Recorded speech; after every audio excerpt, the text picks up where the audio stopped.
এই প্রাণীটা প্রথমত যেভাবে খোঁজ পাওয়া গেছে সেটা হলো যে আমি এটা আমার খালুর বাড়িতে আসার পরে এক দরকারে আসছি আমার বাচ্চারা নিয়ে। তা আমরা আইসা গল্প করতেছি, এই অবস্থা আমার খালা ওই যে গরম পানিটা পাওয়া গেছে ওই গরম খালা একটু কাজ করার জন্য গেছে। কাজ করার জন্য যাওয়ার পরে ওই খালা কাজ করতেছে, এক পর্যায়ে আমার ছেলে আর কি ওই প্রাণীটার যে জায়গায় ছিল ওই জায়গাটার কাছাকাছি গেলে প্রাণীটা একটু খ্যাত করে শব্দ করে, মানে একটু বিকট আকার ভয়ঙ্কর আকারে একটু শব্দ করার পরে তা আমার ছেলেটা ফুসকি দিয়ে উকি দিয়ে দেখে যে একটা কি জানি দেখা যাচ্ছে বড় বড় লাল লাল চোখ। তখন উনি আমার খালাকে বলে যে আপা দেখো এখানে একটা কি জানি এই খরগোশের মতন দেখা যাচ্ছে। তখন খালাও দেখে যে এটা একটা ভয়ঙ্কর প্রাণীর মতন। তখন খালা আমাকে বলে যে লুৎফুর একটু দেখো তো এটা কি।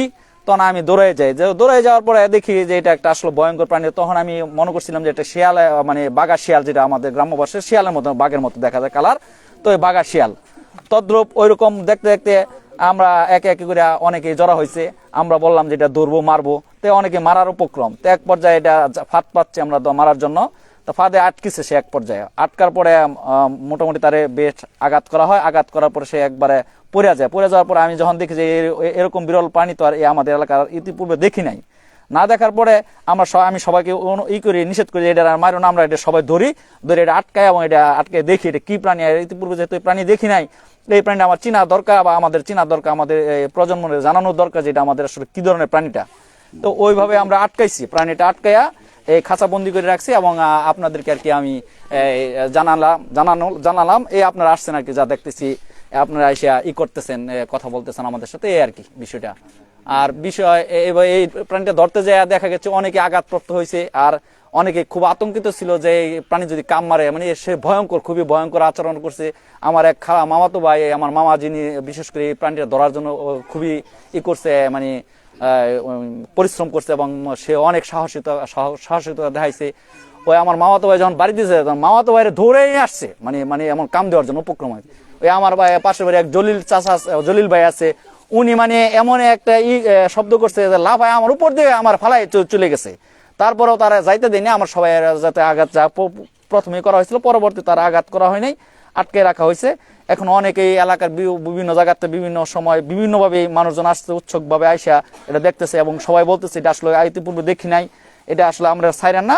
এটা যদি কোথাও কেউ নিতে আসে সরকারিভাবে বা কোনো ওইরকম ধরনের উদ্যুক্ত হয়ে কেউ যদি আসে, তাহলে আপনারা ওইটা দিয়ে দেন। এটা দেখার জন্য অনেকে আসতেছে, আসলে আসবে, এটা স্বাভাবিক। এলাকাতে একটা বিশাল একটা ওই আলোড়ন সৃষ্টি হয়ে গেছে। এটা কি জানি একটা প্রাণী, কেউ বলে যে বাঘ ধরছে, কেউ বলে যে এটা হায়নার মতো ধরছে, মানে বিভিন্ন রকম আলোচনা। আসলে আমরা এই প্রাণীটা চিনি না এখন পর্যন্ত এটা কি প্রাণী, এই আর কি।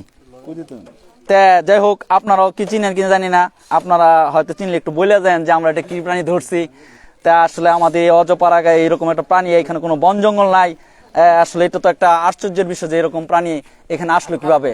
তা সর্বসাকুল্য কথা হয়েছে যে আমরা আসলে এই প্রাণীটারে কোনো করবো না, মারধর করবো না, আমরা খুব সুন্দরভাবে রাখবো এবং যদি কেউ নিতে চায় তাদেরকে আমরা ওভাবে মানে সরকারের লোকজনের মাধ্যমে উঠাই দেবো, যাতে এটা নিয়ে কোনো দুর্নীতি বা কোনো ধরনের উল্টাপাল্টা কথা না হয়, এই আর কি আমাদের ইচ্ছা আকাঙ্ক্ষা। এবং এখানে আরো আছে, অনেকে আছে যারা এটার সাথে সম্পৃক্ত আছে এবং খুব জোরালো ভাবে এটা ধরার জন্য বা আটকে রাখার জন্য, মানে যাতে না মরে এই চেষ্টা। বিশেষ করে আমার এক মামাতো ভাই শহীদ, উনি অনেক চেষ্টা করেছে, খাঁচাটা সারাদিনে সে এই করছে, মেরামত করছে এবং এখানে ঢুকাইছে অনেক জাল টাল কাইটিয়া, অনেক ক্ষতিগ্রস্ত হয়েছে। একটা পুরো একটা জালও মানে প্রায় 3-4 হাজার টাকার একটা জাল কাইটিয়া আমরা এটা পরে এটা ভিতরে ঢুকাইছি। তো এরকম অনেক সাহসিকতা এবং ত্যাগ পরিশ্রমের পরে আমরা এটা আটকেছি আর কি। যাই হোক, এটা আমরা আটকানো উচিত কিনা জানি না, তারপরে ওইটা যদি কেউ নিতে চায়, না হলে আমরা অবশ্যই ছেড়ে দেবো। যদি কেউ না নেয়, এরকম উদ্যোগ যদি না পাই বা সাহস সহযোগিতা না পাই, তাহলে আমরা এটা পরবর্তী উন্মুক্ত করে দেবো, আবার যেন অভয়ারণ্য চলে যায় বা বিভিন্ন জায়গায় ঘুরে ফিরে মানুষ দেখতে পারে এরকম। এইটুকুই আর কি আমাদের কথা।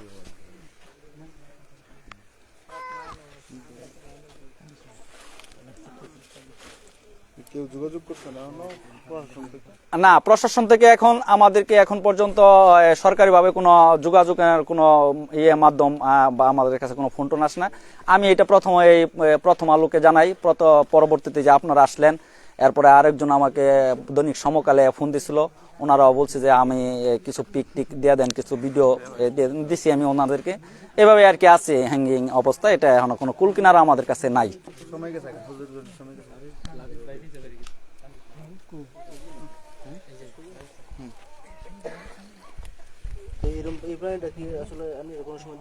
না না না, আমরা এই প্রাণী কেউ দেখছে গো তোমরা? এবং এই প্রাণীটা দেখতে বহু দূর থেকে, বহু মানে সকাল থেকে মানে আমরা ধরার পর থেকে নিচে 1-2 হাজার মানুষ এই পর্যন্ত এই রাস্তাতে আসা যাওয়া করছে এবং দেখতেছি যে এটা খুব বিরল প্রাণী।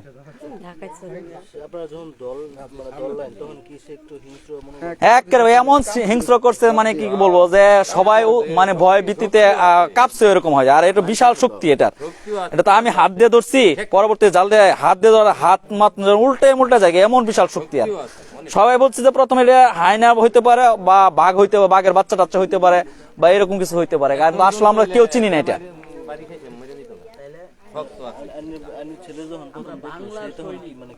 না সে তো মানে বাচ্চা, সে তো বল এই আমার বাচ্চার তো এই যে আব্বাস আমার সাথে আব্বাস এই যে আমার ছেলে, এটা কি বুঝবে? সে তো বলতে যে এটা খরগোশের বাচ্চা নাকি এরকম বলছে। সে প্রথম আর কি দেখছে এটা, জিনিসটা দেখার পরে আমার খালাকে মানে ওরা আপা যেটাকে ওরা আপাকে বলছে, বলার পরে আমরা আর কি এটা এই করছি।